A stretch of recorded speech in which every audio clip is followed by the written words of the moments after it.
Okay, so let's start. Thank you so much. I'm going to do English and Spanish for the introduction. So, muchas gracias a todos por estar aquí el día de hoy en nuestro webinar. Voy a hacer un poquito de inglés, español en la introducción para posteriormente empezar el webinar. En la parte de arriba, en su lado izquierdo, para todos los que son o requieren idioma portugués, pueden seleccionar en donde dice Live on Custom Live Streaming Service y seleccionar el idioma de inglés a portugués. Everybody that wants a translation in Portuguese, you can click on your live corner of the screen. It says Live on Construction Live Streaming Service, and you can select the translation in Portuguese so you can have it in real time. For Spanish translation, it will be directly in the screen during the presentation. Para todos los que sean para traducción en español, la traducción va a estar directamente en la pantalla, por lo que ahí no necesitan hacer el cambio a Live Stream Service para traducción en portugués. Thank you so much, everybody. Let's start to our webinar. We have here our amazing Amy Marks. This webinar of Converge Platform and Industrialized Construction, especially one of her favorite topics. Aquí tenemos el día de hoy a Amy Marks, que es nuestra reina del Prefab, que nos dará este webinar de Convergencia, Plataforma y Construcción Industrializada. Prácticamente es conocida como la reina de prefabricación y también estará con nosotros para una sesión de Fireside Chat, Mauricio Irastorza, que es nuestro Autodesk Cloud Construction Cloud en Latinoamérica. Cualquier cosa, aquí estaremos. We're going to start with a webinar with Amy Marks, and also we will be heading for a fireside chat with Mauricio Rastorza, our Cloud Construction Cloud, with Amy Marks. So let's start. Amy, thank you so much. Thank you. Thank you. Thank you. Please continue to tell us where you're from. Welcome, Colombia. Welcome, Peru. Welcome, Medellin, Colombia. Thank you guys, everyone, for coming. Thank you. I'm going to share my screen. Costa Rica, pura vida. Let's see, here we go. Thank you for coming, everybody, today. São Paulo, Brazil, keep telling me where you are from and what your company does. Hola, Mexico. My name is Amy Marks, and today we're going to talk about convergence, platforms, and industrialized construction. I'm going to be speaking a little slowly because hopefully the translation keeps up with me. Period. Here we go. Okay, a little bit about me. They call me La Reina, the industrialized construction, the queen of prefab. But really, I've been in the space for a long time and working around the world. I'm an alumna of Harvard Business School, and I've worked for many different organizations. I've been with Autodesk for 2 years, and I'm also the ambassador of one of the largest conferences in the world on industrialized construction, which happens to be next week in Phoenix in the United States. Hopefully some of you will be joining us.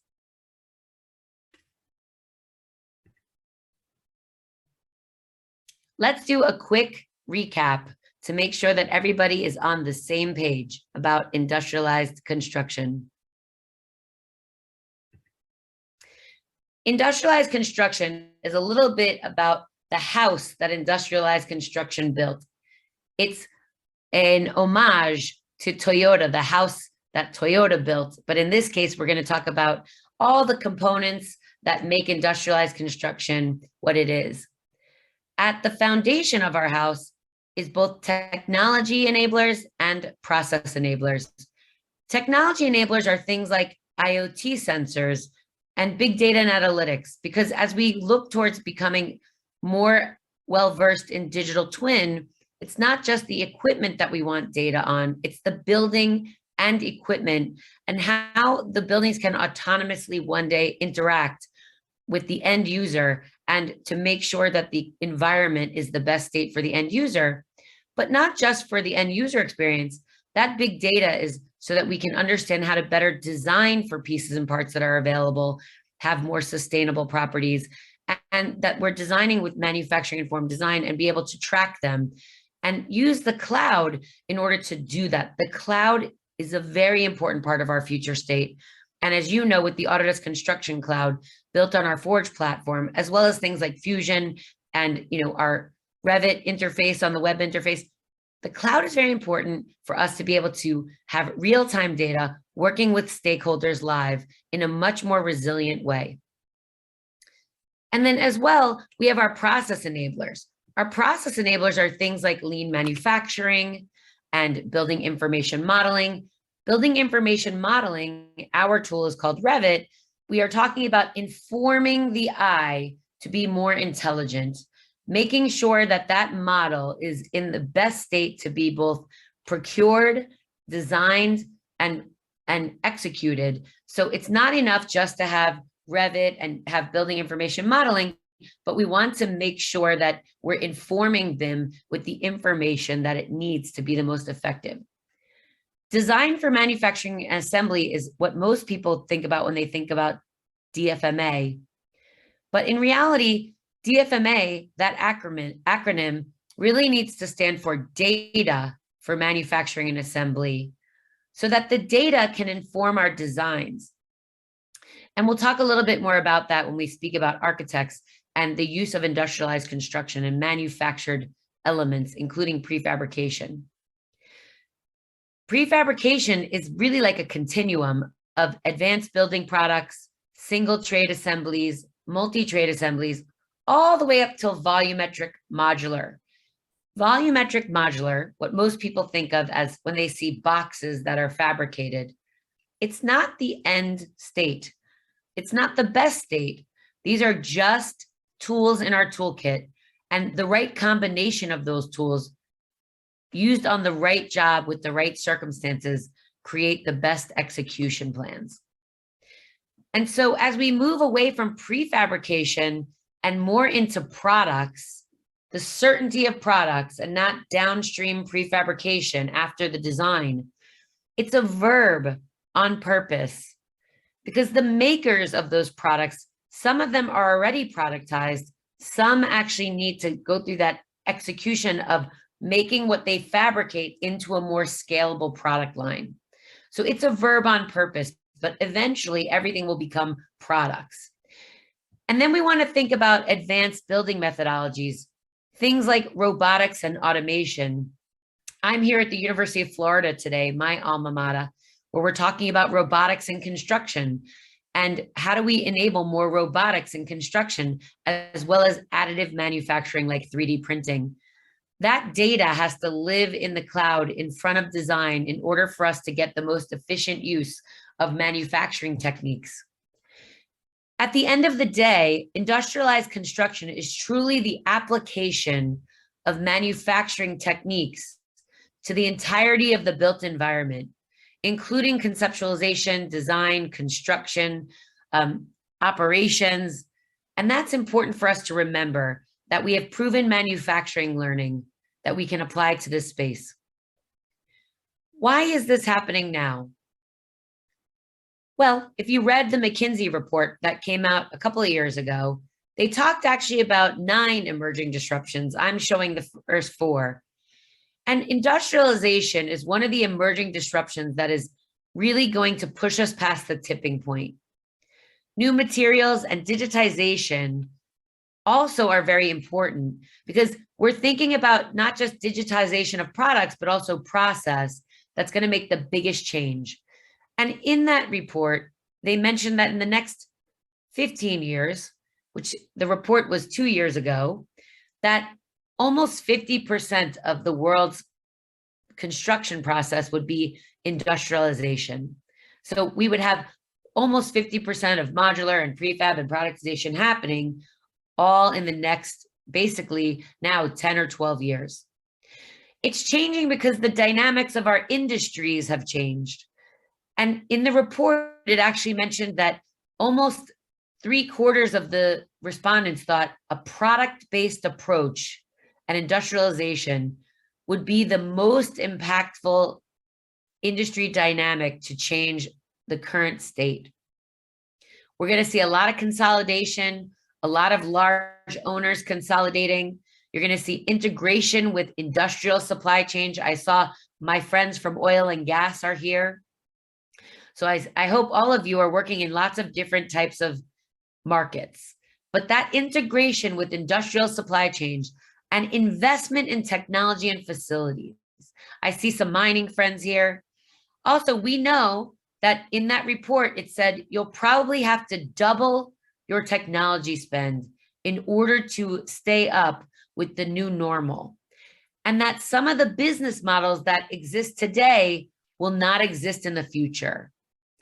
So we're seeing more risk in traditional architecture, in traditional construction, in traditional subcontracting, and the new value in many of the companies that have enabled industrialized construction or understand the data to design for and consume the data for design and engineering of those types of industrialized products are going to win in the new normal. But nicely, there's also a big pool of value that is up for grabs, as we say, that is unclaimed, that many companies can actually take advantage of if their business models are changing.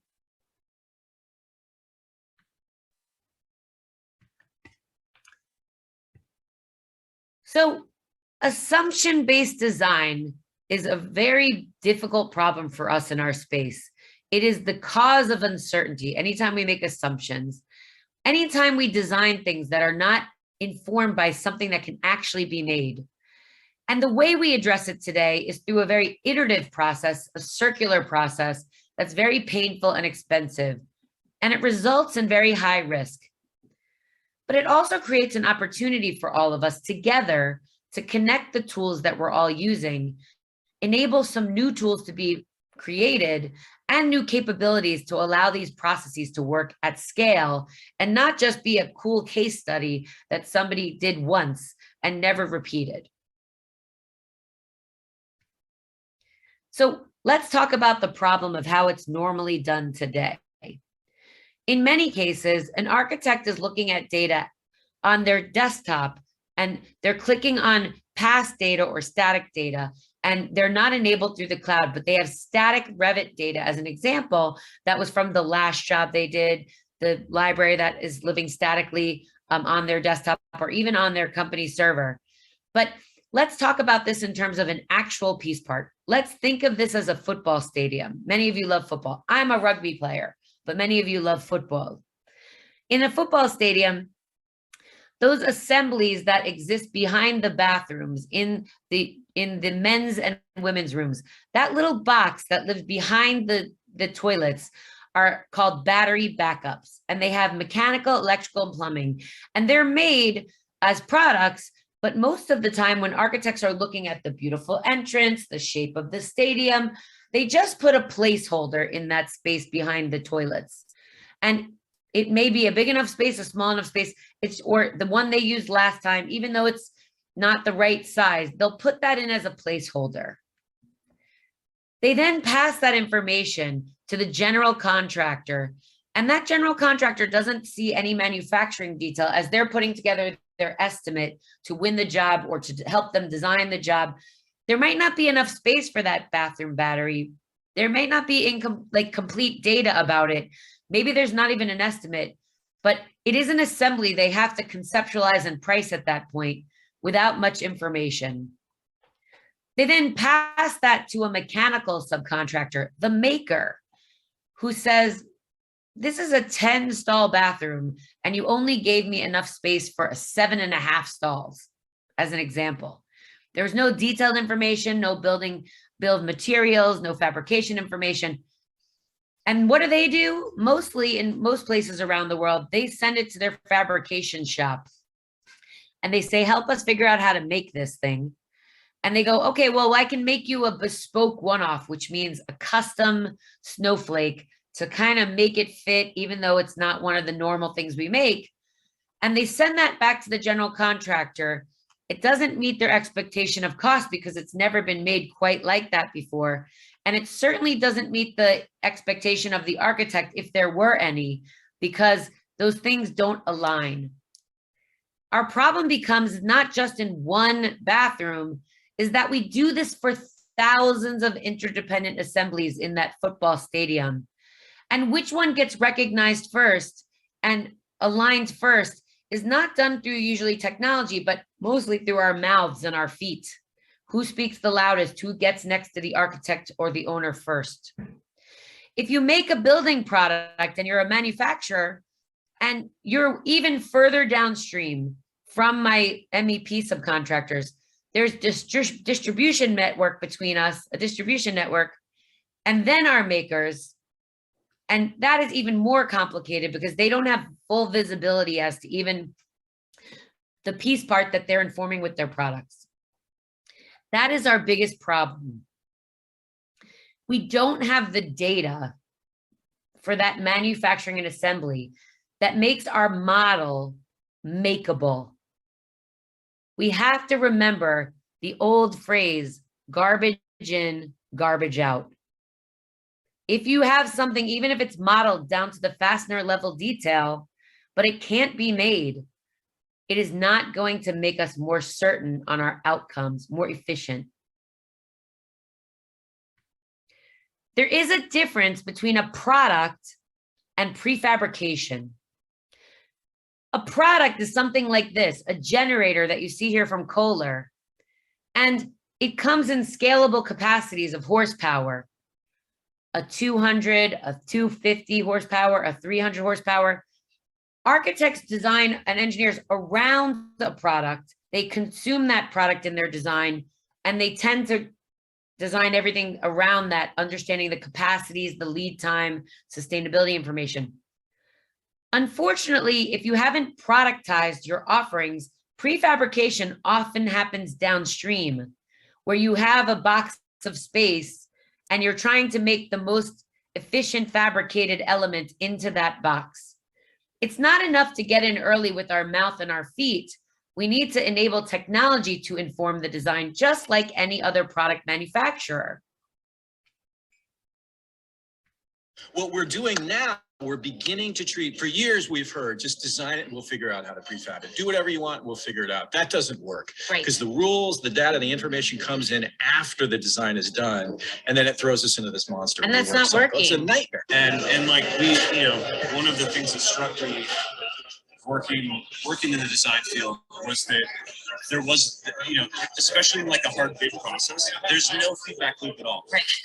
Like I'm literally sitting in an office detailing something, without any ability to check with the actual people who make that thing in a meaningful way and collaborate with them around that information. So it's about bringing the making into the design. I love that. Versus sort of creating a design and hoping it can be made. Exactly. It's we have to kind of flip the script, I think. You heard my friend Ben say, you have to move the make into design. That is very, very important. And I asked in the chat, what kinds of projects do all of you work on? Obviously, I understand oil and gas and mining. Do you work on hospitals? Do you work on housing? Are you working on office buildings? Are you working on manufacturing facilities? You have to ask yourself, are you ready for change? Because change is happening all around you. In order for your company to change, you first have to be unhappy with the way things are now. This formula by Dan Miller explains why. You have to be unhappy with the way things are now, and that could either mean you're unhappy with the current state of your business, or you see something that you want but don't have yet that's positive. Negative and positive dissatisfaction. The next step is you have to have a vision for what's possible, and you have to have first concrete steps of action for change. All of that has to be greater than resistance, because you're going to encounter resistance internally and externally. Thank you, Ronaldo, about explaining the delay in complex projects is just like I described. I appreciate that. And thank you, Pedro, for telling me that you're in civil and mechanical electrical. Architects and government. Love it, Raquel. Okay, we went from a lot of this around the world to now you're seeing more factories coming up everywhere. Structural, Leandro. Thank you. I love interaction. Gracias. Okay, Why is this happening right now? There is something called convergence that's happening all around the world. There is convergence in technology. This is no longer just my phone. It's my phone, it's my babysitter, it's my map, it's my, if you're single, it's your dating app, it's your entertainment. It's no longer just a phone, right? So technology is converging. Process is converging. I told you I'm here at the University of Florida where we're talking about robotics and construction and what is the process to enable robotics to build things in factories that are being designed. Design and make is being combined. Operate and design is converging. Whole industries are now converging. We know that there are companies around the world that who used to do, as an example, concrete, are now doing precast, that are now doing three-dimensional structures.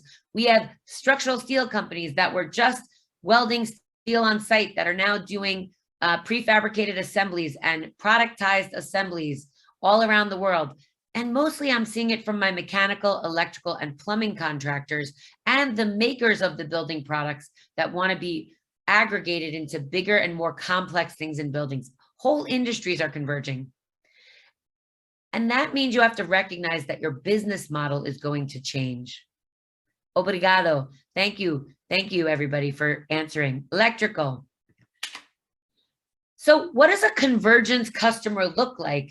Well, at Autodesk, we're on a journey as well from being a product company to a platform company. And our customers used to look like this, very siloed and separate. But you heard what I just said about business models converging. And now our customers really look like this. They're combining, they're blending, they're melding into one. And productization is happening everywhere around. So if you look at this slide that was shown last year at the Advancing Prefabrication show, this is a large pharmaceutical company talking about how they fabricate their pharmaceutical manufacturing plants. And that's called productization. At that event, 82% of the leading architectural, engineering, and construction companies define themselves as a convergence customer, changing their business models. 79% said that they are on a journey for productization. And that's important for us to recognize. In fact, most of the heavy mechanical, electrical, and plumbing, building applications, and heavy structural are moving the fastest. So projects that have a lot of money in mechanical, electrical, plumbing, manufacturing, hospitals, oil and gas, semiconductor, all these types of things that have heavy MEP are moving fastest because they have a lot of complexity that they need to productize and get certainty around for what they're doing. So the companies have changed, right? And I want to explain to you that we're not talking to companies the way we used to around the world. We're speaking to them differently. Thank you, Daniel. Thank you, Caesar. So if you're in one of these companies on the left, many of these companies are redefining their business models. And I'm going to go through each of them so that you understand the viewpoint of the new business models and what's important to them. We used to just have owners. Maybe an owner had one building. Maybe they had a couple of buildings and they were really interested in just getting the best price and the best schedule for that one building. I saw somebody doing architectural for the government in our chat. And so if you're the government and you need, if Raquel needs 100 buildings for the government, she has a different outcome that she needs as a serial owner. She has many buildings she's designing for the government with very similar outcomes. She wants certainty of the cost and structure that's going to be up and resiliency. Potentially, she needs to understand the sustainability impact for many of these buildings over time. And so that's important for her to understand as a serial owner. She wants different things. And my serial owners, Raquel, say safety and certainty is better than savings. They need to have certainty around 100 buildings for operational consistency. If you have 50 data centers to build, if you have 20 manufacturing facilities to build, you need certainty over savings every time for operational consistency. If you're a building product manufacturer, let's say you were making, I see we have a developer for formwork and manufacturing. In this case, if you were making something like this strut and you're a building product manufacturer and you're putting things into the business, into the building that you want designed, you may have many, many products that you're trying to get to the front of the process. And I explained that our building product manufacturers are really far downstream in the process. So they don't get the benefit of aggregating many of their products to function better. And we're seeing them evolve into solution aggregators. They used to just put this and make this. Now they make this distribution rack, including the rack. That's very important. I'm reading the note from Leonardo. I'm going to touch upon that in the questions. So contractors, my general contractors, used to just be contractors. They were waiting for information on site. They were thinking about things that they had to get done. But now they are thinking differently as they evolve, and many of them own factories, and they're becoming product integrators and systems integrators to truly understand these systems that are being created from the building product manufacturers and from the MEP and structural subcontractors that are now doing more holistic offerings, more aggregated solutions, so that how do they become the true systems integrators if they're general contractors, and how do they move up if they're making a product to become more of a solution aggregator one day, but first they become product makers and product integrators. And probably the most interesting, at least in some cases, is what do our architects and engineers become if they are not part of the maker or the requirer of the kits of parts? They are very highly dependent on the other personas in the future state on their data. So they're looking to consume data and disseminate data, but their domain expertise is about extracting the right data, using the technology and creating new technology that allows them to arrange the data based on their domain knowledge and be able to disseminate that out to many companies for the right outcome, for the right state, for the building at the end state. So they become generative designers and have become.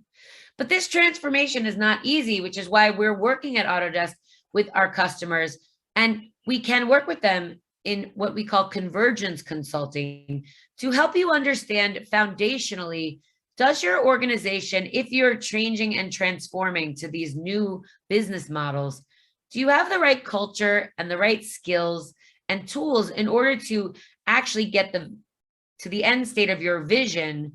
And do you have the right value drivers and outcomes that you're looking at? Does your company have the right foundation for that? Just like our house. Are you thinking about using the mindset of productization, which will drive data reusability? And are you thinking about digitization? Because it's not enough to get off of paper or get off manual processes.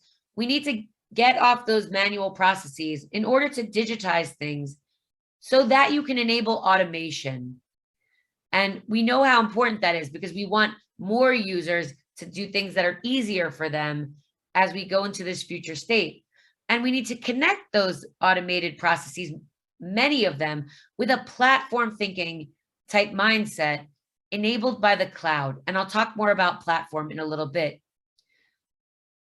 Only then can you optimize things and use things like generative design and digital twins and industrialized construction, because ultimately we're looking for circularity. We need to get away from digital waste to actually get away from physical waste. We want to have digital reuse and physical reuse in order to transform.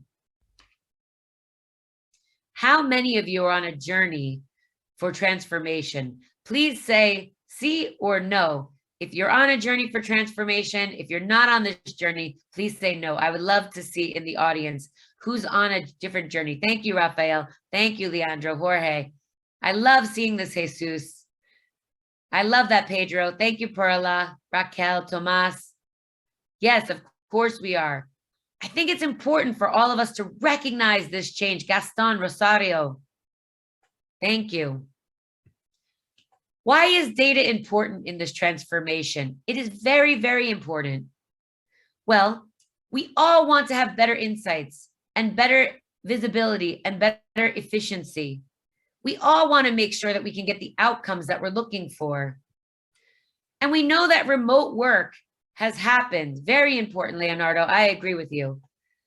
Remote work has happened. And in fact, we have even greater spend happening on technology because of remote work. And projects are more data-driven. And 62% of our workforce has strategies focused on the digital experience. We also know that asset lifecycle, 80% of the lifetime value of our assets are in the operation phase. And so it's important that we select and track the right assets in the conceptualization and design phase, because we know that we're going to pay more or less one day over the lifetime of that asset. That's very important for us to understand that data as we conceptualize new projects. Thank you, Luis Castillo. Because we know that there's a massive information loss on capital projects when you get to that operations phase. And that's why many of you have heard of something called digital twins. And so, of course, we want to use the data that we have when we've built previous buildings to use them to have data-driven decisions up front. But here's where that gets very difficult. I think, is there anyone that doesn't want a data-driven decision? If you don't want data-driven decisions, raise your hand right now, show me. Say, I don't want data-driven decisions, and I will not, I can't imagine I'm gonna see anybody say that. We all want that. But let me explain why that's very difficult unless you take an active role in it. These are different types of serial owners, 50-50. Okay, Jorge, we're gonna talk later. You know, data and people. How about this? I think Jorge may say 50-50 because you want data and you want people to act on that data, right? Maybe that's Jorge, why he says 50-50. I might agree with the 50-50. We want the right data and the right behaviors acting on that data. But these are big owners, big serial owners. Tell me if I'm right, Jorge. Okay, we want big serial owners. And we look at this and we think all of these types of owners on the right side of the, yes, Jorge, on the right side of these little graphs, you have all the material suppliers, all the subcontractors, each one of those, imagine them as company names. And they're trying to pass their data up to the consultants, up to the owners. Look at the mess of tangled web of that data. Now imagine many of them use 20, 10, 5 different kinds of software, and we all want to have visibility at the owner level and the architectural level to make data-driven decisions. That's a very difficult thing to do by hand, by your head, by your feet and your mouth, if you're not using technology to understand the complexity of this data. And you're not dictating the right kind of standards in the data, the right kinds of standards in things like how you want to see the data in order to get the right data to the next time to make informed decisions. So if you think about one owner in the data flow and connection, we know that there are a lot of disconnects if you're trying to connect that data. And yes, there are things like BIM 360 that are amazing that help you understand file sharing and talking right now, but it's not enough. We need to do more. We need to understand that data schema and the format of the data we need in order to understand what that owner needs to do or that consultant to make decisions, right? Graph theory. Thank you, Antonio. So I'm glad that this resonates. In order for you to get that data, you don't want the supply chain spending 7 hours of their day managing and massaging data just to give you the right data for you to look at. You want them spending that time designing and building and optimizing your building. So we have to work on this data connectivity in a platform environment to make sure that we can start working on data-driven decisions for predictive data to help us make the right decisions. Is there one ring to rule them all? I asked, do you think there's one technology to rule them all? Yes or no? One technology to give you the data? Yes or no? What do people think in the audience? Like Lord of the Rings, one ring to rule them all. Hugo says no. Augustine says yes. Who else? No, Pedro, maybe. I love this. Maybe, too complex of a question. I love the answers. Oh, only in Lord of the Rings, Antonio, exactly. I agree with Antonio. Only in Lord of the Rings is there one ring to rule them all. Because there's a difference between a product and a platform, right? Tomasi says more than one. Let's talk about the difference. A product is a tool or a packaged set of tools from one company. A platform is different than a tool set. It's a portfolio of products and a surrounding ecosystem of products that they may not own. They could be complementary, they could be competitive. A platform is different, but it does start with a portfolio of products. A product has everything contained in it within that package, and it's all designed to work with each other. A platform is different. The value becomes from the software products, features, but mostly from the connectivity of those features with other parts of the ecosystem. When you own a product, it's sometimes challenging to add new tools.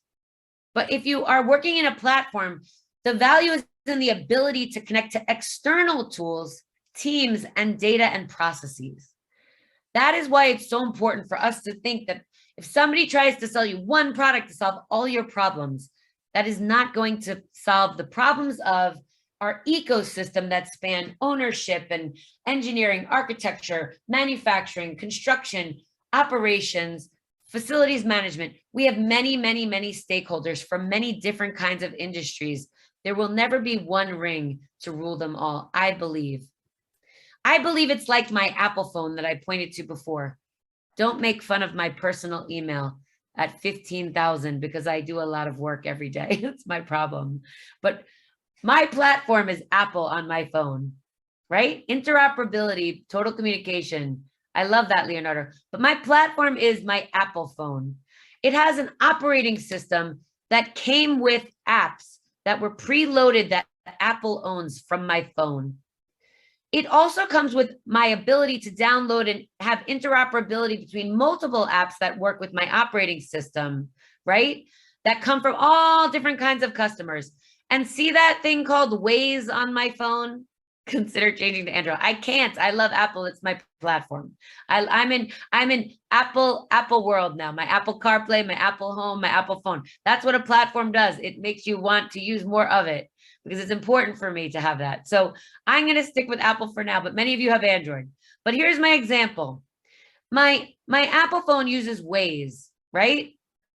So the Apple phone, Waze is not owned by Apple, right? And Augustine, it may not take every product, but it takes many products. And those developers decided that they wanted to work with Apple because they have a big share of the marketplace, right? That's why they made that example. Not every app built for Apple. Maybe it wasn't important to them. Maybe they only wanted to be an Android partner. And you'll see that there are people that build for one or the other, but mostly these days, products build for both. They want connectivity of both the big platforms, right?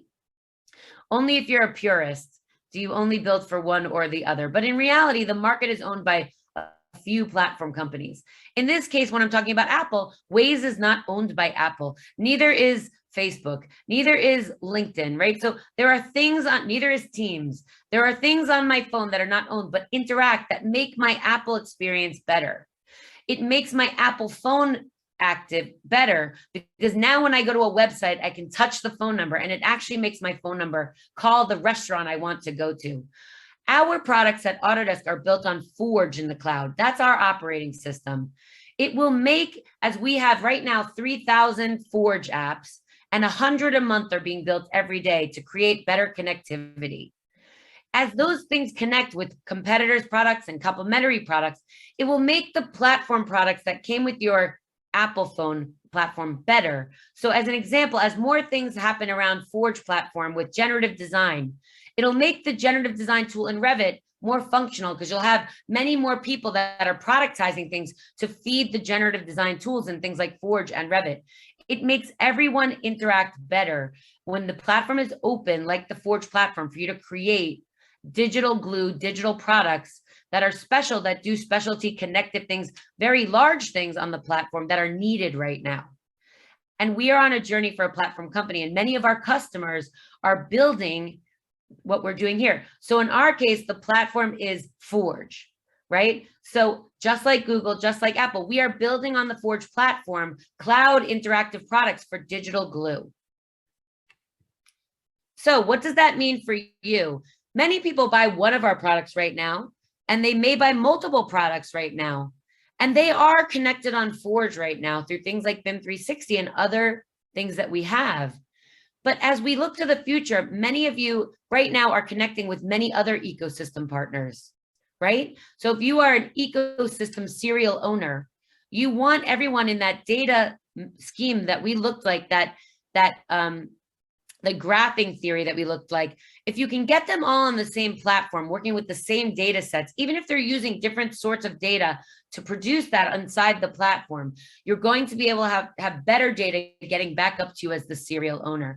And so it's going to allow us to connect more with ecosystem partners. And you have purists, I know, because some of you don't love Apple, and that's okay. But we want, and for our customers that are working at Autodesk, to be able to connect to things, including competitive products, including other things, right? Including other things that are out there, so that they can make the connection between digital glue, between some of our products and some of theirs. That's very important. So what do we do to grow a partner ecosystem? Here's the great news. It already exists. So as an example, at the Autodesk Construction Cloud, these are our partners, and we're growing them every day. And the Forge apps and consultants that are working through Forge applications and productizing the physical workflows are increasing every single day. And this is just the example of the Autodesk Construction Cloud partner program. But we have to productize our data in order to get there. So if you watched Autodesk University, which hopefully many of you are coming to, you will have seen last year that Andrew, our CEO, talked a lot about one-to-one mapping of Inventor to Revit, right? To bring manufacturing to the front of many of the design phases of designing a building, right?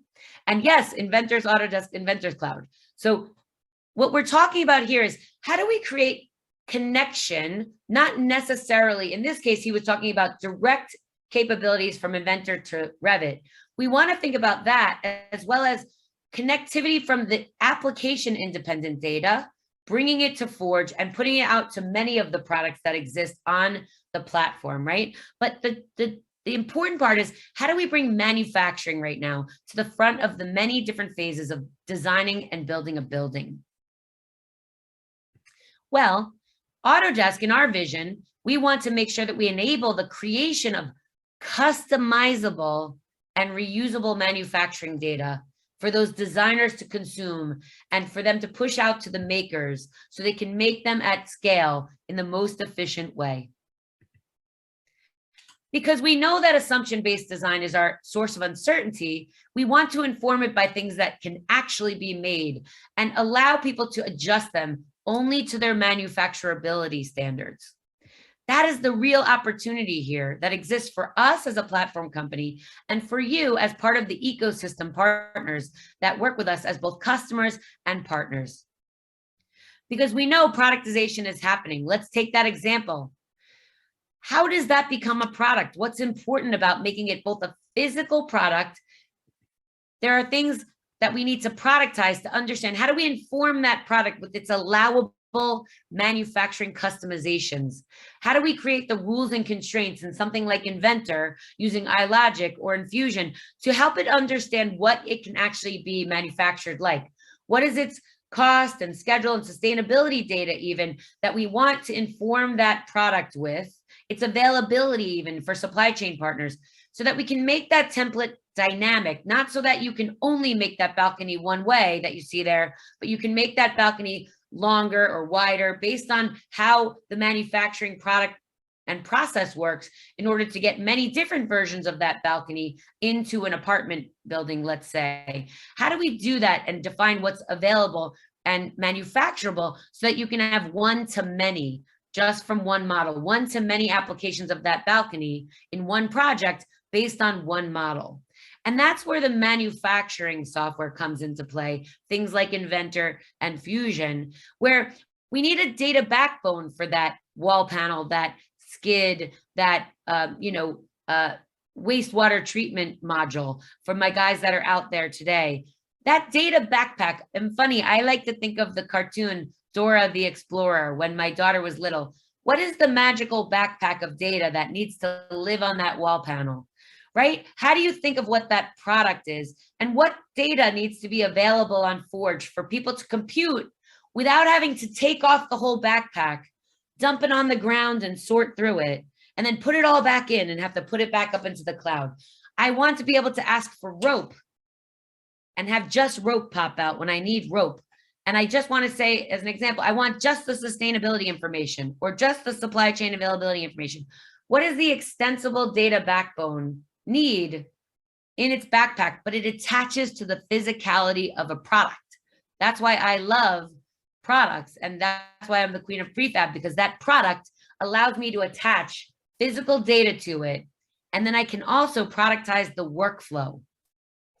So when you're thinking about what to productize, there are many things that we have to think about. We do workshops all the time on productization. What's the right set of criteria? In this case, this is just one customer's criteria for understanding the right product, not GSK's. They happen to be just using their picture.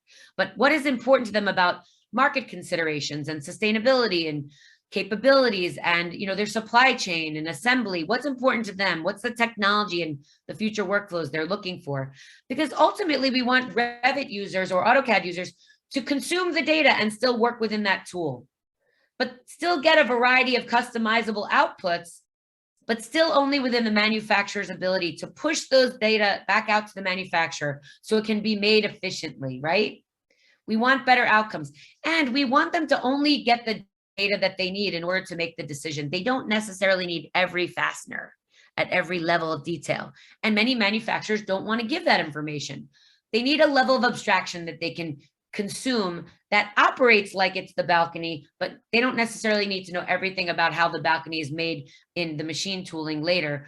But as they make choices, it restricts them to only how it's made and what's allowable so they can output it in the most automated function. So my friends here at the University of Florida can make it using robotics as an example. And so we have to enable dynamic products, things that are customizable within manufacturability. And we want to make intelligent design decisions, and we want algorithms like generative design, and we want to use machine learning and AI in order to make those decisions, because we want to enable automated outputs of procurement, automated outputs of production, automated outputs of construction, automated outputs of costing, all that, shop drawing, all kinds of things, shop drawings. Because that little product that lives up here with its data backbone, you need it to get across the entirety of the platform with its data intact to be reused and understood, so that we can make that very complex scenario easier for us to get data-driven decisions the next time I want to use that product in my design. Only then, if you productize things and understand the data associated with the workflow, by productizing the workflow, can you optimize your factory one day if you're one of the makers, that you can optimize your process, your development process of these products, right? Your production process. Only then can you simulate and emulate those types of activities so that you can automate them and use advanced manufacturing, whether that's advanced manufacturing automation, whether you're talking about automation of assembly components, so that we can really use machine learning for analysis of these things in the future state. And then you can start using the amazing make tools that many of you, how many of you know that we have many, many manufacturing make tools that can help you on the make side?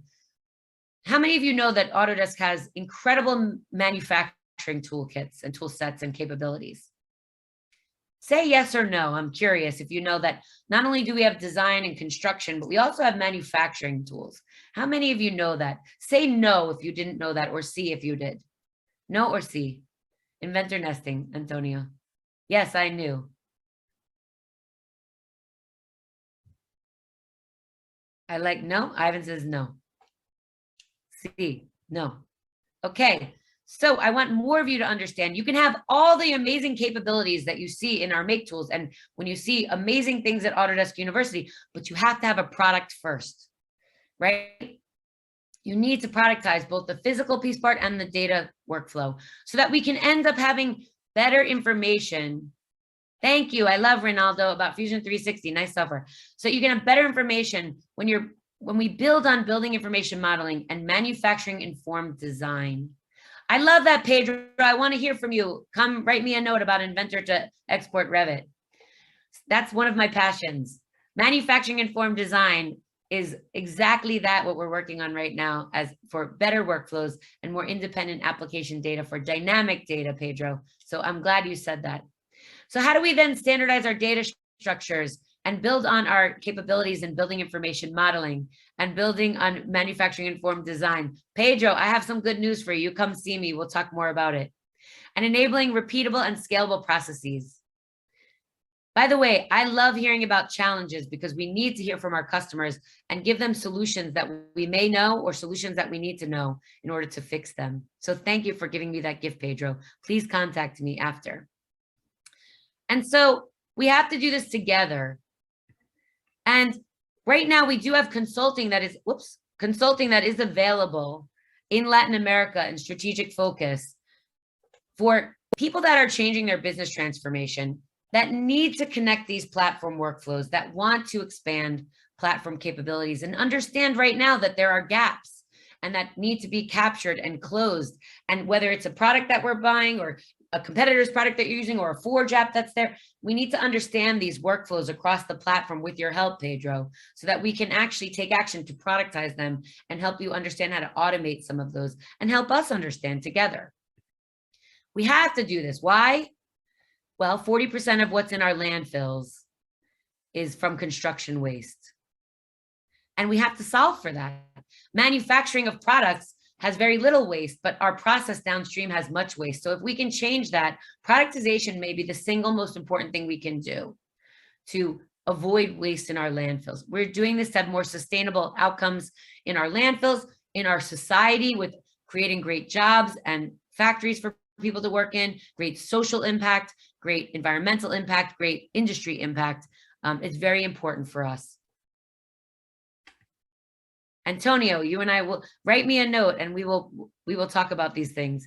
Here is how you contact me. Also on LinkedIn, I've started a Queen of Prefab site as well on LinkedIn, but you can reach out to me on Instagram, on Twitter, on LinkedIn. And I know we have a question before the top of the hour in case we want to make sure that if you have questions, you know who to reach out to. I will stop sharing. And thank you, Amy, as Amy already shared all the information where you can contact her. We are still going. The webinar is not finished yet, but if you need to leave because we are already here in an hour, either time doesn't seem to pass when Amy talks. So we just want to know if you need to go, just something really quick. If you want to be contacted, please let us know. We contact you. We are still going with the fireside chat with Mauricio and Amy, but if you need to leave, just let us know so we can contact you. Mauricio, I'm going to share my screen so it translates, I think, still, correct? Great, please, yes. Please, Amy. Let's do that.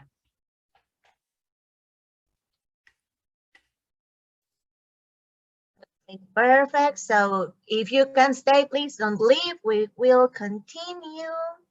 And thank you for everyone that has answered, and we will contact you. So let's keep going. Thank you so much. So, Amy, thanks for that great talk. I was taking notes while you were talking. I see this all information is like, for me, it's really interesting because we see that this is happening now. It is not a question if it will happen in the future because we see it's already happening. Many people in the chat were saying like they already transforming their operation. So I would like to ask you, like, what value added have you seen Autodesk gives to your customers, your friends' businesses? You know, I think what's super great about coming to Autodesk, I've been here for 2 years. And one of the best things about Autodesk is we have a diversity in perspective. There are experts from around the world in almost anything you can think about that touch this environment and others. And so I think you get a great understanding of what's going on around the world that you can take to your local company and really understand how to succeed in a global economy now. But I think, aside from experience, I think we are open to working with so many customers and aware of their things that we have to figure out together. So being a company that has, that we're humble enough to understand that we don't know everything and we couldn't possibly know everything, but together working with many different kinds of companies, it allows us to all be better together. Thanks, Amy. Yes, and it's something I love at my work at Autodesk. It allows me to meet great people like yourself and keep learning from our customers, who are our biggest teachers. So yeah, that's really true. I've seen one comment here in the chat that says if this masterclass was going to be shared, and yes, it's a masterclass. I believe Marielle is going to share this by email at the end. But I also saw some comments that people didn't know about, like our manufacturing products or our cloud products. We are often seen as this design company, but now you're presenting this platform vision. So I would like to ask you, where in a project life cycle have you seen Autodesk work or helped our customers and ecosystem? I mean, many of our customers right now there's a certain percentage of them that are becoming makers. So I have a lot of companies that used to just make building products, and those are makers, but now they want to make larger assemblies. They want to take those products and aggregate them into things like skids or modules or wall panels with integrated MEP, or, a different kind of structural system that has intelligence in it. But I see a lot of that, so that they came out of construction as an example. That's their original DNA. And now they want to be manufacturers, and they think all of a sudden they have to reinvent manufacturing. It's like, wait a minute, no. There are products that we have in the manufacturing world that will make it easy for you. Like, I think in construction, look, I came out of construction. We sometimes think like, this can't possibly exist if I didn't see it or invent it, you know what I mean? And I think we have to remember that everything on this planet has pretty much, there's been a lot done, even if we don't know about it. And I think it's, the trick is this: there are great products individually around the world, but the fact is you need connectivity now. And so let's say, as an example, you want to use a different manufacturing tool. You have to make sure it connects. And right now, because convergence is happening, almost it's more important for the connectivity than the features and options in the individual vertical software. The connectivity part is so important, because that's truly what's going to give us the data that we need. And in the cloud, that's why it was such a great investment to put the Autodesk Construction Cloud products in the cloud, because it connects to the Autodesk platform, right? So you don't need a better product, you need a better platform. And in an amazing way, the Autodesk Construction Cloud is part of the Autodesk platform. It's almost better, again, like you have to think like, I say it like this: maybe you loved, your computer, like VoIP, like you like to call long distance on your computer. Well, if that's the only place you use that product, it's like, well, I kind of like walking around with my phone and using long distance from it. Maybe it's a penny more expensive, but the convenience of it being connected to my phone and not having to sit in front of my computer every day when I'm on the road is better. You know what I mean? Like, so you have to think about the connectivity and the outcome of the data and the output that's so much more valuable than saving a penny on the independent capability, or, well, you like this feature better than that one. But at the end of the day, like, I like to walk around and use my phone for a lot of different things. That's how you have to think of the platform at Autodesk. There's a lot of different things you can do and that you'll be able to do even more so. And the connectivity is the key. And as you said, there is no one ring to rule them all. Right. So, I mean, but we can force them. Understanding like force is this enabler for integrations within our platforms. I think it's something that has not been explored that much in Latin America. We've held like different Forge accelerators, and we have many customers going there. But I love the slide that you had with all the system integrators. So I would like to hear if you can share, like on the top of the mind, like some examples how these interoperability workflows are enabled, or how have you seen success using our Forge platforms? I mean, right now on Forge, there's so many things. You have to kind of think about it. Like, how many of you missed the internet like, you know, revolution, and you're like, man, if I had only been around during the internet, I would have built a website that would have made $1 billion. Okay, guess what?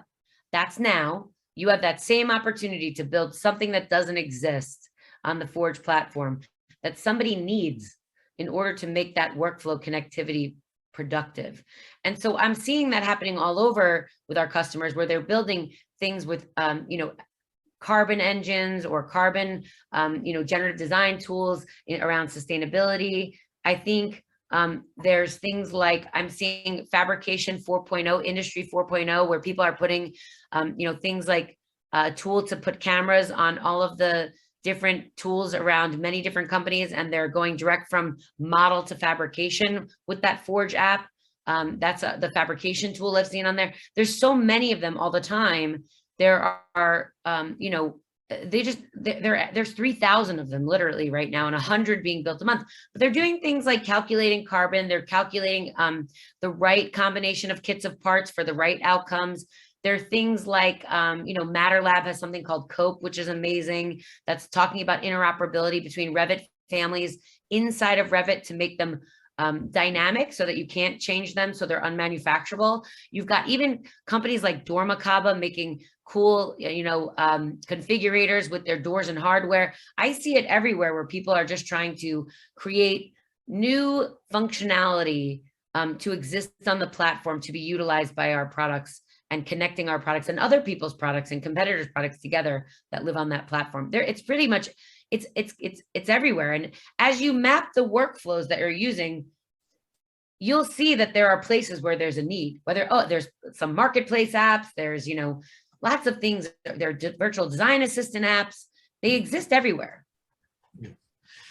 And as you said, you mentioned this sustainability message within the presentation, and I love this because at first hand, I've seen some great examples around like calculating embodied carbon within a building and using BIM and lean processes to enable sustainable workflows in construction. I think that's what we need to think, because most of the companies and their vision for 2050, it's around these carbon emissions. Yeah. So how can we be of help for that? Yeah. I mean, I think we do have things like EC3 and Revit right now, but there are other apps being built and other places where there's capabilities. By the way, Autodesk has a sustainability consulting division. If you are in a company that needs sustainability consulting, where you're thinking about how does this impact you, there is a newly formed this year sustainability consulting company inside of Autodesk to work with our customers on their challenges. I think we have some cool questions too in the chat. I'm reading, and thank you for putting them in English for me, most of you. But I think some of these, like Deborah, I'm going to go through some of these questions, Mauricio. Like, please. She's asking, what's the main difficulty we have in AEC is that we don't have better information around those products. That's right. I agree. It becomes tricky in BIM if you don't know the information. And so one of the things we're working on in manufacturing informed design is, where do companies put that data in the cloud for you to consume it in BIM, right? It's like, we need to create a place for that real-time data, because listen, it's no offense to any architect in the world. You're human beings. You couldn't possibly know every available product, the rules, constraints, availability, and design information about every product available. And that doesn't really exist right now, but is being worked on and contemplated in many different forms and fashions, including manufacturing form design here at Autodesk. It's necessary for you to have that. And by the way, I don't want you to click as an architect anywhere on your desktop anymore. I'd like for you to click in the cloud and be able to consume that in your Revit model or your AutoCAD model or your Fusion model or SpaceMaker immediately from where it's available. And I think it's on two parts, Deborah. The technology company, Autodesk, like us, we're changing and becoming platform, and the makers have to think about productization and how they want to give that information over, which it does exist out there already. So I think it's definitely the work that needs to be done. Thanks, Amy. I was just reading through the questions. Yeah, me too. I'm also, I mean, by this conversation, I'm kind of relating it to a late message. We had the chance to meet in person this year, finally, and there was this common message that the the leaders are out of desk in Latin America were giving, like it's how to get out of that comfort zone. Like you have to go from the comfort zone to that fear zone, learn, and then be able to grow. And I'm kind of relating that message to the whole presentation. Yeah. We're facing convergence day after day. And you said we're becoming from a product company to this platform company. So could you just elaborate a little bit more on how have we evolved our business model around technology, processes, and the industry? Yes. I mean, I think it's look, at Autodesk, we have a CEO and a COO and our leadership, and Raji, our new CTO, they have created infrastructure internally at our company to enable platform growth, to make sure that the products are connecting in a purposeful, meaningful way to the platform, to make sure that we have workflows that connect to each other, to make sure that we're thinking strategically about things like the platform and sustainability and things like industrialized construction holistically all the time for these customers that have already changed. So I think internally, look, we're on a journey of transformation as well. And I think it's important. I'm always very honest with customers. If I knew the answer to the thing that you wanted already, it would just be productized and sold to you. So many of these workflows right now are unique. And by the way, I always say it like this. I'm a 50-year-old woman that's single, who eats keto and has an Apple phone, that lives in New Jersey and drives a giant truck, who loves rugby. My unique experience with this platform, I can pretty much guarantee you, is different than Mauricio's, right? He likes different things. He does different things. He wants different things. He uses the same platform, potentially different ecosystem partners for very different outcomes. And that's what we are working with customers right now in our consulting world and in our customer success, our enterprise customer success organization, which honestly has just been developed a few years ago to focus on these customer success engagements in both consulting and support and technical support. We have really changed internally to give our customers a place to come and work with us, and also for us to share learnings around the world with our customers that are looking to evolve like we are. I see a cool question, Mauricio. Can I jump ahead? It's really cool. There is something about how much can we share information in our conceptual models to allow for efficient and successful manufacturing downstream, right? So think about it. It's almost like in some ways we have eggs, water, flour, sugar, chocolate, and baking soda. And you want cake right now. I want cake too. I just don't know what kind of cake you want. We have all the ingredients. We have to think about what cake looks like. Maybe it's tres leches, maybe it's chocolate, maybe it's who knows. But we want to make cake. So the way that you're going to be able to advance that is by creating application independent product data, that we have data that lives in the cloud, in Forge as an example, that can be consumed by Revit or AutoCAD, or even something like SpaceMaker. SpaceMaker is a conceptual tool in the future state.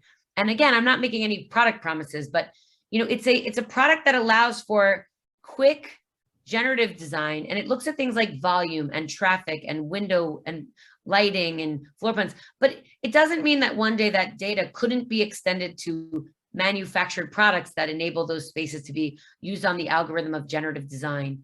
So I think there's a lot of advancement going on with many of the tools that we have to make different kinds of cake, so that that concept is actually informed upfront by something that can actually be made and is available, but also allows you as the architect to adjust it, because your designs need to be adjusted and they need to be site adapted. So I think that is part of what manufacturing informed design investment is, and also the investment in the platform, as well as many other tools that we're investing in across Autodesk, that platform need is understood by many of the leadership and the players and customers that are working on those types of problems. with all this, you mentioned how are we focusing on the customer experience, and I mean we have two great examples for that, like Convergence consultancy coming to Latin America. We also have delivery services or consultants for Autodesk Construction Cloud adoption in Latin America now. So I mean these are like huge success, because now we're really trying to help our customers and enable all of this platform mindset within their workflows. Right. I mean, let's be fair. You know, strategically, we're coming to Latin America for our customers that have expressed that they need our help, and that can influence more of what's happening down there in the space because they have a need, right? So, in most of the cases where we've had questions from people, they're more the serial owners, or they're a large building product manufacturer that needs integration across multiple geos. I think we're very strategic about, because again, everyone has limited resources, but strategic about where we can actually help and the people we can help the most. That will, it's almost like I want to teach someone how to fish so they can help other people learn how to fish. I don't want to just give every company a fish. It's like we have to be strategic with the resources that we utilize down in places like Latin America, besides the fact that, there's, I don't speak perfect Spanish, Mauricio, un poquito, but we need, Spanish speaking consultants, and we do have Spanish speaking consultants and business process people here. But I do think that it is important to recognize that there is help for Latin America when you are looking at Convergence customers that are looking to solve big problems. And I think that that's important, that we're here for all of our customers. Yeah, that's great to hear. And I know you don't speak that much Spanish, but I know you love chilaquiles, Brazilian coffee. I do. Thanks for joining us here in Latin America. Feijoada and also chilaquiles are my obsession. Chilaquiles. I have a gallery of pictures of chilaquiles. For those of you who don't know, I just came back from Merida and had chilaquiles like 7 times in 4 days, I think. We'll love you to have some chilaquiles with you and some of the people in the audience later on. And okay, you presented this transformation framework, and we could see how these data-driven decisions can change the whole game.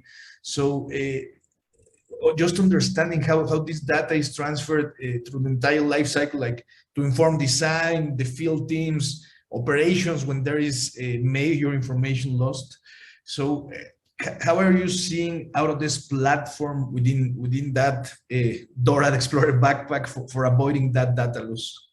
I think it's great. I mean, look, BIM 360 is amazing. We have a great product there that connects all of our platform things together. We have things like Upchain in the manufacturing side. There are some fantastic things like Vault that most people don't know about.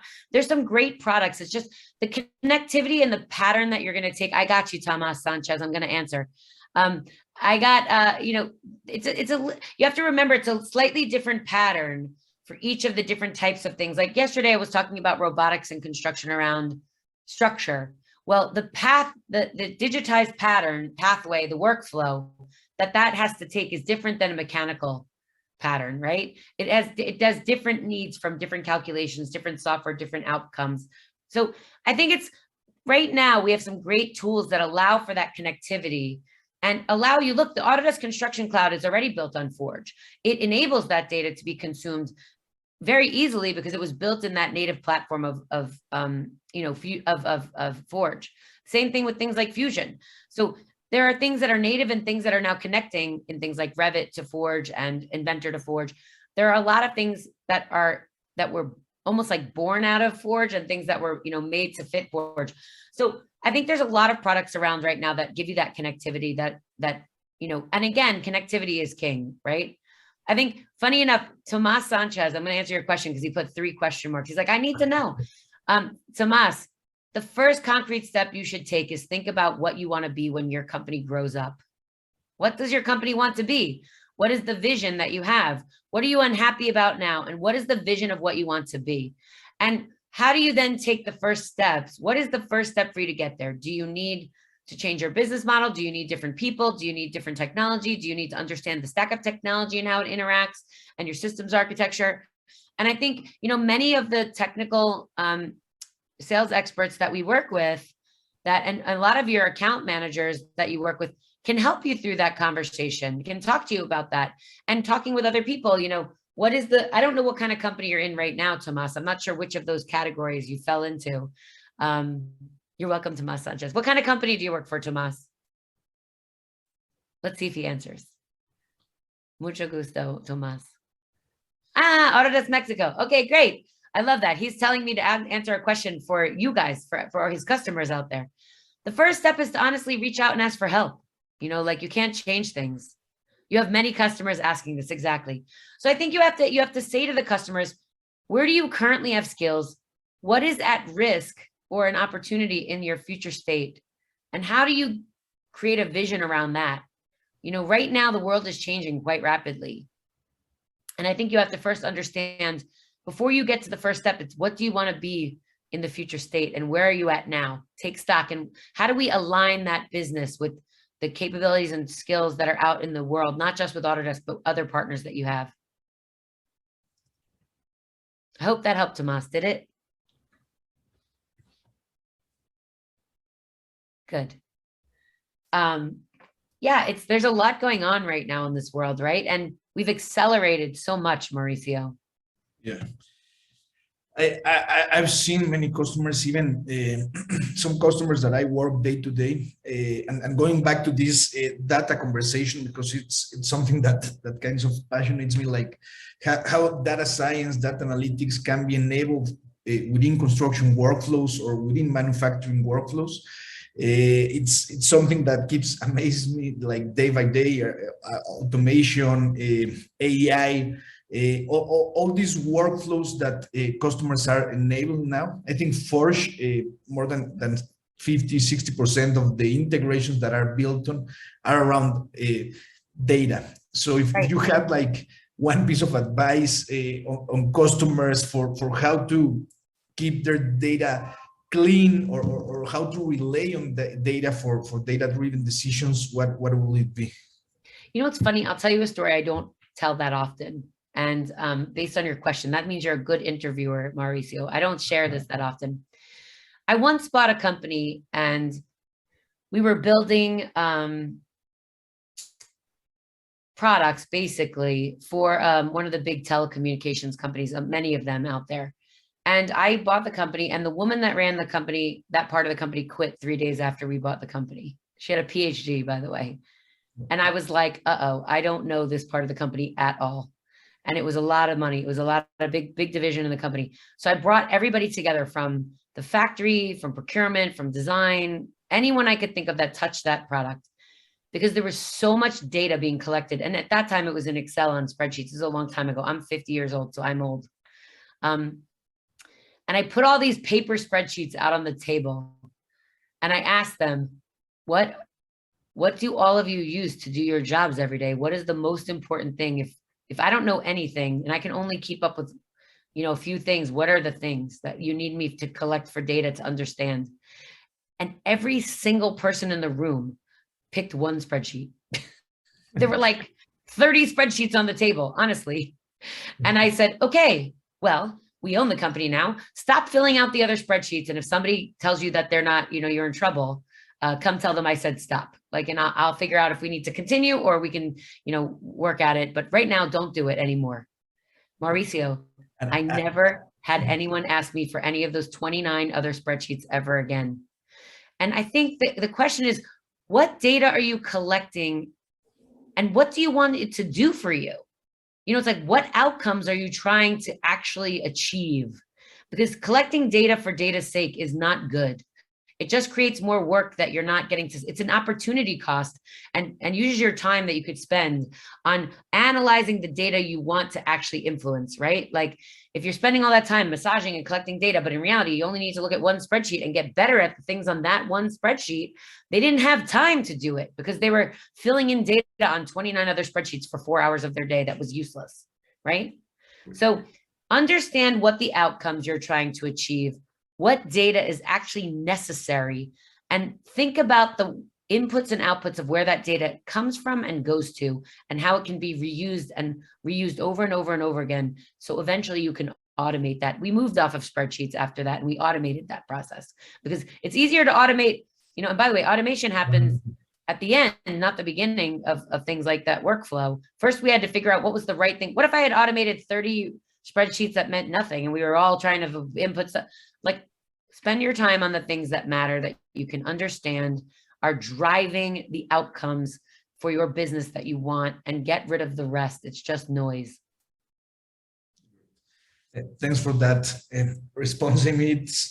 It also enlightens, because, as you said, from 30 spreadsheets to just one, everybody chose that single one. It must mean something. So I think we face that day to day in the construction. I faced that in the past as a project manager.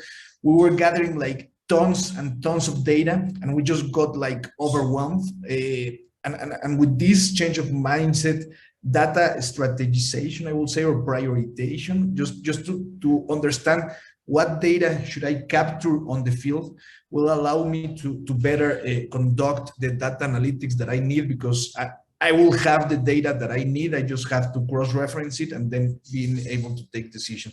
So thanks for this single piece of advice. I think, you know, at the end of the day, if you want to have things like 3D printing and you want to have like manufacturing and advanced manufacturing that people are talking about, I think part of that platform is not just about software, right?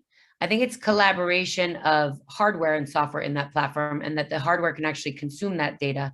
Remember those days? Like, I'm looking at Leonardo's question. I remember the days where I used to have to walk with a floppy disk from my computer to my steel, actually at the time, my roll form or other things, my bended metal panel equipment that I was making bended metal panel. Like, we shouldn't have to do that anymore. We can't recreate that problem, by the way. And also, we can't just digitize and not understand the algorithms and AI that reconcile the right things first, right? Like, if everybody goes digital, that's great. And if I'm still just picking from a digital reconciliation in my thousands of products, that's not good either. I think we have to really think about technology, not just as software, but as hardware, and the consumption of that data and what it needs in order to operate most efficiently, right? So whether you're talking about 3D printing or CNC equipment or some piece of equipment that I don't even know exists yet, we have to make sure that I always say that backpack is open. I don't really know what goes in it yet. I always say, like, you know, look, I have customers that, this is a true story, a friend of mine who is the chief marketing officer for a giant pet company, like retailer. And he said, I want to know how those pets feel in the space. How do they feel safe? Do they feel happy? Do their owner sees that they're happy when they come in the pet store? And do they buy more things because their pet is safe and happy?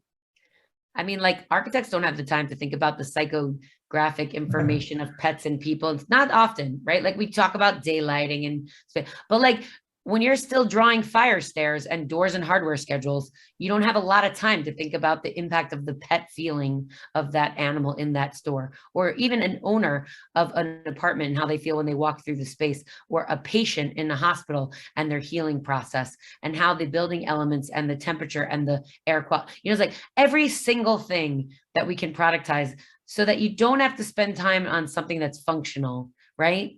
Yeah. I think is really important. And Leonardo, I wasn't ignoring your question. I think definitely Industry 4.0 is a big part of what we're going for, you know, but that's not the only thing. It's not only about creating data that can be produced anywhere around the world. It's about the, you know, the availability of that supply chain data, the function of that data with other things that are being manufactured elsewhere, the adjustment of that data when something changes. So it's like, you have to think of this as like synapses in a neurological pathway to do functional activities. You know, if I want to catch a ball, there's a synapse from my brain to my eyes, from my brain to my breath, from my brain to my hands, from my brain to my core, from my brain, you know, everything. We can't just think that there's not one workflow or one product or one software or one machine to rule them all. You have to create open platforms like we have here at Autodesk that allow you to interact with APIs and allow you to interact to develop products that will work with many different things we know about and things that we are not aware of yet. And I think the cloud is just an enabler for those interactions. Like how do we connect all the dots? And for the example that you were mentioning, I believe there's also great capability in what can we learn from the actual buildings or the actual pet store. How can we use or the concept of IoT be introduced within that building and start learning how is people moving, how's temperature, how are they reacting. Yeah. I mean, this is. It's important because IoT sensors right now are mostly used in equipment, right? And the building will become equipment. Every piece part of that building will become equipment and is becoming equipment that also needs an IoT sensor. So you need to work with people that understand the building environment, not just a piece of equipment in digital twin for equipment. We are building experts here, design and building and make experts at Autodesk. In reality, you need to understand that IoT sensors can actually give you more than just the end result of the functional data of interaction. But what if that IoT sensor can also give you the information of where that product is, how it's being made, how it's being conceptualized, and what data it got from the last time you used it, so it could inform the design of the building product next time and be used all across, you know, the life cycle of that particular product. So it's more than just, listen, if you think of digital twins almost like BIM, like, well, we only put a box here, but it filled in with real shop drawings later. It's like, no, the data just can't be filled in later. That's why we have Tandem, and we're working, you know, on some amazing things that are going on with Tandem, so that you can truly understand the entirety of the building as components that make up a building and products that make up a building, things that can be actually censored for many different reasons, right? And I believe that's some, you know, again, visionary thought leadership type stuff that is important for us to recognize is out there, because that would be great if we could move to that place. I love Leonardo, by the way. I read it in Spanish. Now I'm reading it in English. It wasn't as clear to me in Spanish. But he says in Latin America, we have the problem that we do not believe in the virtual or in you know, manufacturing in 3D. But I don't think that's true, Leonardo. I think there are spotty pockets of greatness, if you will, or even more than spotty.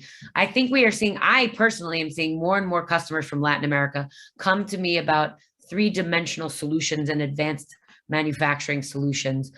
So, I mean, some of the great news there is that that's the other cool part about working at Autodesk, Mauricio, right? It's like it's almost like I see this much when I didn't work here and I worked all the way around the world, but now my vision is much greater and bigger because we have access to so many customers.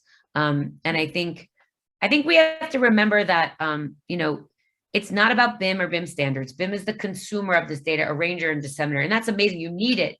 You need BIM to actually get to the next level. You need the cloud and the construction to connect to these things. But at the end of the day, it's going to be the connectivity across those things. Manufacturing informed design that's going to inform those the building information models, inform digital twin, inform conceptualization and kits of parts. That's going to be so important in our future, so we can use things like augmented reality to understand what that would look like, but also know that it can be made the way I'm seeing it. Also know that those pieces and parts are available in the supply chain. Also know the certainty of cost and schedule, that what I see and inform my design with can actually be accomplished, right? That's important for us. The I in that BIM, Leonardo, has to become more intelligent, right? But you don't get to be intelligent unless you have the baseline of BIM to inform, right? You need to inform these models with the right data. And we've seen many things. The eye on BIM is like the most important concept, all the information. And how can we do more clever work? Like, I mean, we are going to build something that it's going to be that needs to be operated, it needs to be maintained.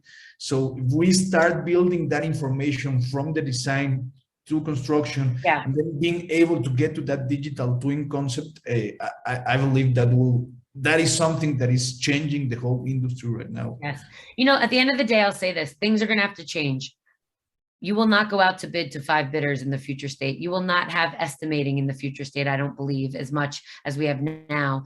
You know, a lot of that data is going to belong up front, and you're going to partner. You see those kids, those are partners in that pharmaceutical picture. Those are not like, we'll go out to bid for anybody to make these things. I think you're going to see the contracts and the interactions, the behavior, the procurement rules and governments, the behavior. The serial owners will change the way we do business because they need to. They can't, they need to get, you know, 30 data centers out, or 50 hospitals, or 100, you know, government buildings out. They're going to change the game for us. And I think you'll see that a lot of that, they're going to need this connected data in order to make the right decisions. So I think the future is bright for all of us, you know, and if you are evolving and changing and transforming, it's very, very bright. But come to AU and hear more about this, right, Mauricio? Like, I'll be there in person. Come and meet me in person, and come and tell me that you saw me here, and we'll be happy to meet you in person, please. Yes, I was seeing Marielle jumping in. I lost track of the time just talking with you, Amy. But man, please do come to AU. Leonardo, I think what Autodesk have for the near future, and not just Autodesk, is customers speaking to customers. Yeah. You will see amazing things over there. Amazing. Thank you so much, Amy, Mauricio, and all your questions. Thank you so much for this webinar.